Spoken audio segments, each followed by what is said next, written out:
Howdy gamers, Laufenstein here, and I've been playing Outer Terror. Outer Terror, developed by Salt Pixel LLC and published by Voxpop Games, is an arcade-style retro Lovecraftian terror roguelike where you will be challenged until the very end.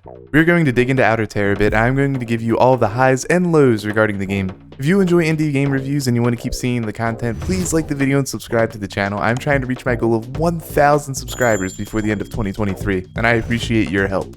There are a total of 5 different levels with their own objectives and challenges.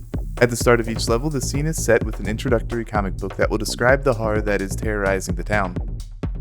We'll also develop the story of 2 of the 10 playable characters you can play as in the game. Each character has a different model, starting weapon, and ability, so play around and figure out which one is your favorite. I started out enjoying Kaza a lot, but now I think Paul is my favorite. Co-op mode is also an option, which is great if you have a bestie that you want to face the end of the world with. During a level, you'll have to explore the map and speak with other characters and complete their quests to make it to the end. The gameplay loop in Outer Terror is a lot of fun. You need to choose your pathing carefully and cut through the hordes of monsters because they are relentless and they are infinite. Killing enemies grants you experience, which allows you to level up and choose new weapons or strengthen your inventory. You can only hold a finite amount of items, so choose your loadout carefully. Shotguns, Uzis, machetes, flamethrowers, mines are among the different weapons that you can use to kill these otherworldly monsters. Looting bodies will give you money, Molotov cocktails, chainsaws, health, XP boosts, and more. Enemies will also drop money, and it can be used to purchase global upgrades which will help you with your future runs.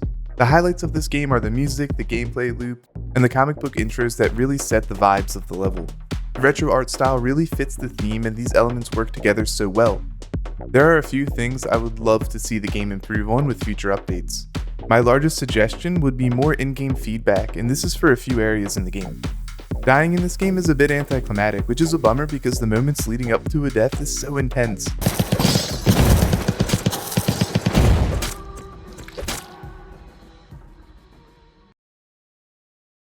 And in my opinion, it is the bread and butter of the wave survival genre. When you die, the camera angle changes and you explode into a bloody mess, but there isn't an audio cue.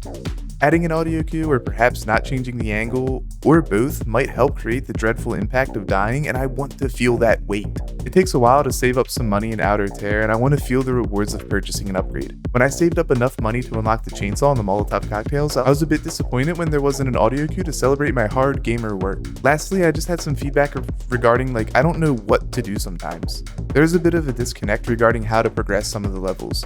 I'm about 3.5 hours into the game and I've completed 2 missions, and it took quite a bit of trial and error to determine how to proceed, and to even understand if I was proceeding. If information is being shared between characters, an icon or some text on the screen indicating what is happening or what I should be doing would be super helpful. Some auditory cues to help indicate being on the right path in a maze, one of the levels featured in this game, or to indicate that an event has started or ended. There's a level called Frostbite, and I have no idea what is going on, and I imagine that I'll be playing it several times to get a grasp. But fortunately, the gameplay loop is fun. There are some typos and some bugs which were a little bit irksome, but they're totally bearable.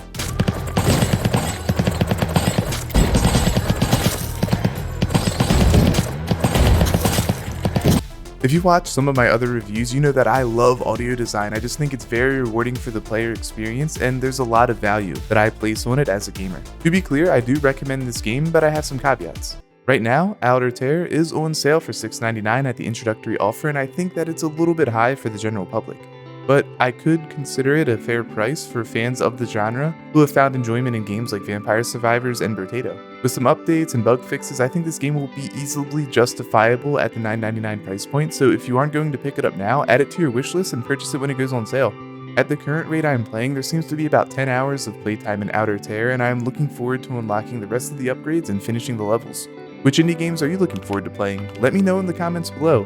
This has been an Indie Lab review, and I have been Laufenstein.